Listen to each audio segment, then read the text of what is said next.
দেখো বন্ধুরা, কি দিনটাই না ছিল। আজ থেকে 5 বছর আগে প্লে স্টোরের ভিতরে একটা গেম আসলো, যেটার নাম ছিল হলো ফ্রি ফায়ার। তখনকার সময়ে ফ্রি ফায়ার গেমটা এত জনপ্রিয় ছিল না। আর 1-2 বছর পর লকডাউন লেগে গেল, তারপরে ফ্রি ফায়ার গেমটাকে সবাই ডাউনলোড করতে লাগলো। তার ভিতরে আমিও একজন ছিলাম, আমার বন্ধুরাও ছিল, যারা অনেক আগে থেকে এই গেমটা খেলতো। কিন্তু আমি গেমটার ব্যাপারে অত ভালো জানতাম না। শুধু এটুকু জানতাম যে প্লেনের ভিতরে অনেকগুলো মানুষ থাকে, প্লেন থেকে প্যারাশুট দিয়ে নামতে হয়, অনেকগুলো এনিমি থাকে, সেগুলোকে মারতে হয়, আর শেষ পর্যন্ত যে বেঁচে থাকে সেই জিতে যায়। তারপর আমি যখনই এই গেমে আসি, গেমটা খেলে আমি অনেক মজা পেতে থাকি। বন্ধুদের সাথে খেলতাম, তারাও আমাকে গেম খেলায় নিত, অনেক কিছু আমাকে গেমের ব্যাপারে শেখাতো, যে এই গুলিটা লং রেঞ্জের জন্য ইউজ করো, এই গুলিটা শর্ট রেঞ্জের জন্য ইউজ করো। তো এইভাবে আমি ধীরে ধীরে প্রো প্লেয়ার হতে শুরু করি। যখন আমি এই গেমটাকে ভালোভাবে খেলা শুরু করি, তখন আমার অনেক মানুষের সাথে পরিচয় হয়, অনেক বন্ধুও হয়। তাদের মতো তো কেউ কেউ এখন আমার অনেক ভালো বন্ধু রয়ে গেছে, আর বেশ কিছু বন্ধু আছে তাদের তো কোনো খোঁজ খবরই নাই যে তারা বেঁচে আছে নাকি মরে গেছে। কিন্তু এখনও তাদেরকে আমি অনেক মিস করি। প্রথমত ফ্রি ফায়ার গেমটাতে দৌড়াতেই পারতাম না, আর কখনো যদি আমাদের সামনে কোনো এনিমি আসতো, তাদেরকে আমরা এভাবে মেরে দিতাম। তারপরে এমন আসলো যে আমরা সবাই ফ্যাক্টরিতে নামলাম, আর সেই সময় ফ্যাক্টরির ভিতরে অনেকগুলো প্লেয়ার নামতো, 20, 30, 40টা করে প্লেয়ার নামতো। তখন সবাই যেন ফ্যাক্টরি ছাড়া কিছুই বুঝতো না, সবাই ফ্যাক্টরির উপর নেমে ঘুষাতো। কখনো কখনো তো আমাদের অপর প্রান্তের এনিমিগুলা আমাদেরকে ঘুষিয়ে মেরে দিত। আবার কখনো এমন হয়েছে যে আমি ওই এনিমিগুলোকে হেডশট দিয়ে ঘুষি দিয়ে মেরে দিতাম। আরে সেটাও কি দিন ছিল। আর এখন তো বর্তমানে ফ্যাক্টরির উপর কোনো এনিমি নামে না। অনেকগুলো নিয়ম কানুন মানতাম, নিয়ম কানুন মেনে সিঁড়ির উপরে বসে থাকতাম। যখনই কোনো এনিমি আসতো, তাদেরকে আমরা এইভাবে মেরে দিতাম। না ছিল তখন কোনো প্রো প্লেয়ার, না ছিল তখন কোনো নো প্লেয়ার, না ছিল কাস্টম, না ছিল ললি মোড। তখন গেমটা কতই না ভালো ছিল।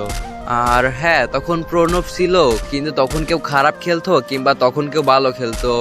জানেন, আমি একবার 10 টাকার এয়ারড্রপ নেওয়ার জন্য আমি একটা প্লেয়ারকে 30 টাকা দিয়েছি। তখন আমি প্রথম এয়ারড্রপটা নিয়ে না আমি অনেক মজা পেয়েছি, আপনাদেরকে আমি বলে বোঝাতে পারবো না। আবার কখনো কখনো এমন হয়েছে যে আমার ফ্রেন্ড লিস্টের সব প্লেয়ারগুলো আমাকে বলতো যে তোমার ফ্রেন্ড লিস্টে কতগুলো হিরোকের প্লেয়ার আছে।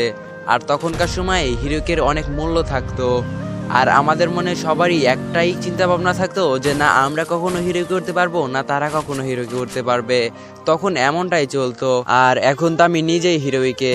আবার আমি কখনো কখনো খাবার খাওয়ার সময়ও স্টোরে ঢুকতাম, স্টোরে ঢুকে ঢুকে সবগুলো ক্যারেক্টারকে দেখতাম, আর যে ক্যারেক্টারকে ভালো লাগতো সেই ক্যারেক্টারকে সুন্দর সুন্দর ড্রেস পরিয়ে পরিয়ে দেখতাম। তখন এমনটাই চলতো। আর তখনকার সময়ে কেউ কখনোই ডায়মন্ড অফ করতো না, জাস্ট তখন ফ্রিতে কিছু ডায়মন্ড দিত, তখন সেইগুলো নিয়ে মানুষ অনেক খুশি থাকতো। আরে সেটাও কি দিন ছিল, অনেক মজা হতো, যা কিনা আপনাদেরকে আমি বলে বোঝাতে পারবো না। আর এখন গেমে ঢুকলেই তো অনেকগুলো নতুন প্লেয়ার দেখতে পারবেন, যারা কিনা গেম সম্বন্ধে অতটা ভালো জানে না, জাস্ট কিছুদিন ধরে এসে সুন্দর সুন্দর করে অন ট্যাপ মেরে অনেক প্রো প্লেয়ার দাবি করে নিজেকে। আর সত্যিকারের প্রো প্লেয়ার তো তারাই যারা অনেক পুরনো ফ্রি ফায়ার গেমটাকে চিনে।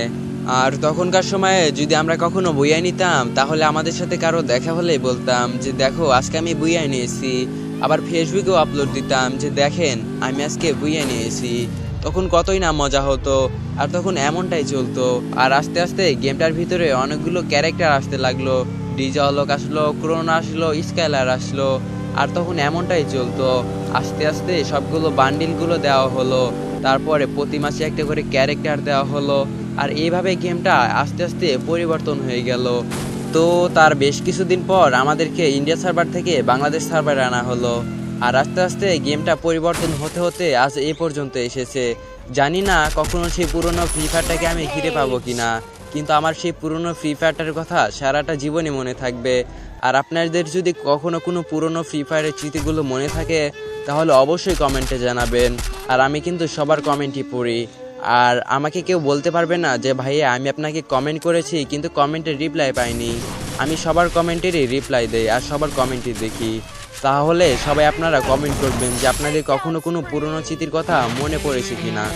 তো আজকের ভিডিওটা এই পর্যন্তই। ভিডিওটি ভালো লাগলে একটা লাইক করো, ছোটোখাটো হলে একটা কমেন্ট করো।